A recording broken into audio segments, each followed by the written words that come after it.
काही दिवसांखाली मी हॉस्पिटलला गेले होते बघा. तिथं ना मला असं समजलं की माझ्या अंगात रक्त कमी झाले. ते मला कोणी सांगितलं म्हणजे कसं सांगू माहिती आहे का.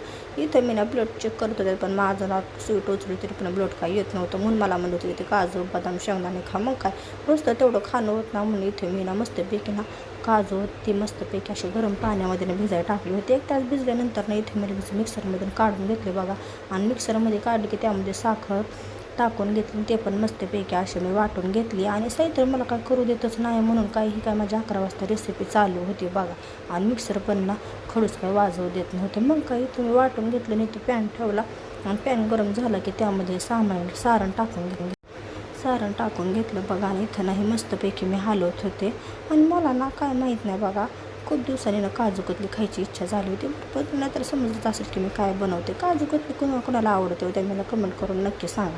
आणि मला ना काजू कतली खूप आवडते म्हणूनच मी मी ना काजूचं काय नाही पण मला काजू कतली बनवायचं विचारल्यामुळे मी ती बनवण्यासाठी घेतली होती. आणि जेवढी ना मग खायला मला जेवढी आवडते ना तेवढी मी पहिल्यांदाच बनवत होते. आणि तो मेहनत पण लागत होती. चक्क नाही खाली चिटकून म्हणून हलू माझ्या हात सगळेच कामातून गेले होते. एवढे दुखायला लागले की काही विचारूच नका. मग काय जेवढं मला ना होतं तेवढं असं रागाने सगळे मी मिश्रण वाटून घेतलं बघा.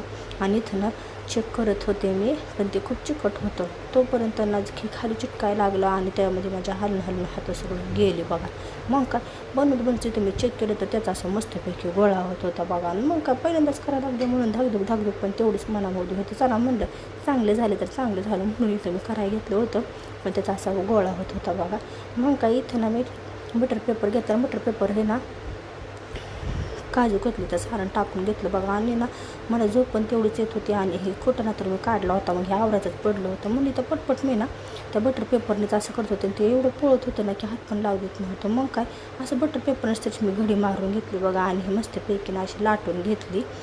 याची मी ना कट करून घेतली बघा. आणि याची मी ना बारीकच ना कटिंग केली होती. पहिल्यांदाच केले होते पण खरंच खूप भारी झाले होते. तुम्ही पण नक्की ट्राय करा. आणि घरी केल्याशिवाय तर आपल्याला कसं समजणार बनवायला किती मेहनत लागते. आणि खरंच खूप मेहनत लागते बघा. तुम्ही पण नक्की ट्राय करा.